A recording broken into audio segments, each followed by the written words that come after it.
voulu réunir la presse, comme vous le savez très bien, que le président de la République avait émis le vœu de pouvoir doter les Sénégal d'une loi qui protège les lanceurs d'alerte.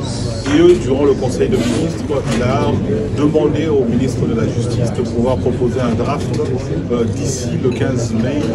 Et nous avons, juste après cette annonce, écrit aux autorités afin de pouvoir rappeler les éléments essentiels que doit avoir une loi, notamment sur le signalement, notamment sur l'anonymat, la confidentialité. Est-ce qu'il doit y avoir une autorité qui doit s'occuper de signalement? Nous avons donc voulu aujourd'hui, parce que nous avons constaté au niveau de médias sociaux qu'il y avait un certain engouement sur la question et qu'il était important pour nous de pouvoir préciser ce que c'est un lanceur d'alerte afin de pouvoir lever toute ambiguïté qu'il y avait notamment sur les réseaux sociaux.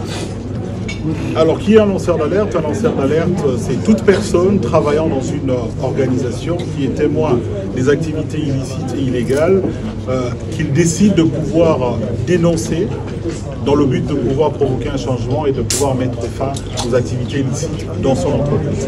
La loi viendra déjà reconnaître c'est qui un lanceur d'alerte, pouvoir expliquer le processus de lanceur d'alerte, parce qu'aujourd'hui, ceux qui veulent dénoncer ne savent pas à qui pouvoir adresser leur dénonciation. Cette loi va pouvoir encadrer, et non seulement encadrer, mais leur accorder la protection qui doit aller au-delà même du lanceur d'alerte, mais qui doit également toucher aux proches du lanceur d'alerte.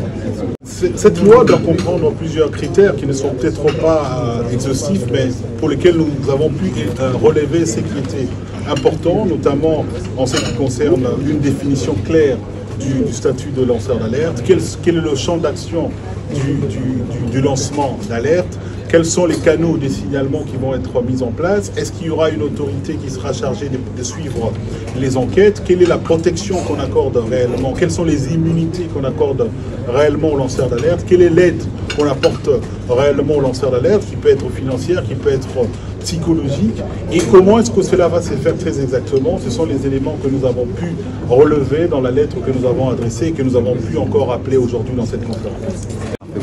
La situation des lanceurs d'alerte, je pense qu'elle est déplorable dans la mesure où, malgré le fait que plusieurs pays ont pu signer cette convention des Nations Unies qui appelle à la protection de lanceurs d'alerte, on se retrouve uniquement avec 11 pays qui ont des lois qui protègent les lanceurs d'alerte.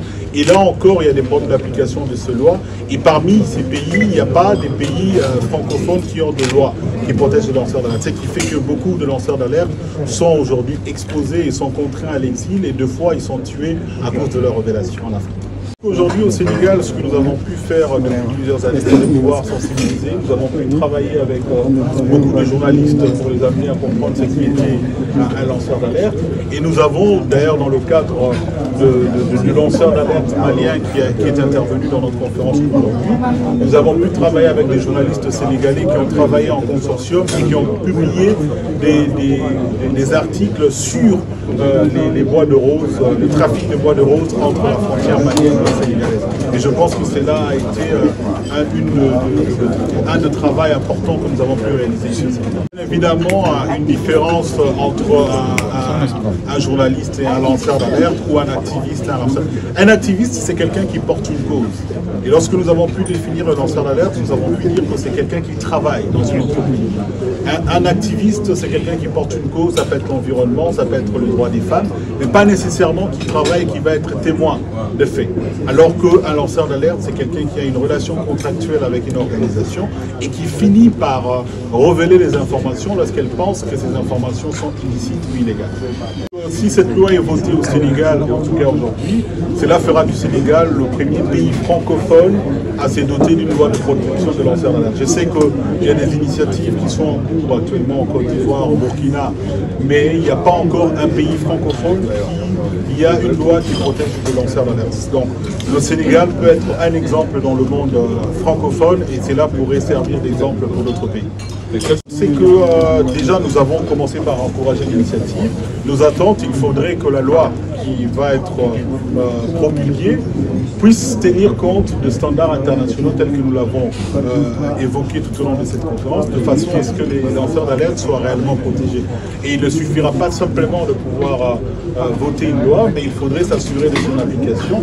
Et son application passera également par la sensibilisation et l'appropriation de cette loi par la population. Je pense que tout le monde peut être lanceur d'alerte dès le moment où, comme on l'a dit, les révélations sont liées à l'entreprise dans laquelle tu travailles. Donc tout le monde peut être lanceur d'alerte dès le moment où il a une relation contractuelle avec une organisation. Et on ne doit pas avoir lancé l'alerte avant de pouvoir l'être. On peut le faire à tout moment.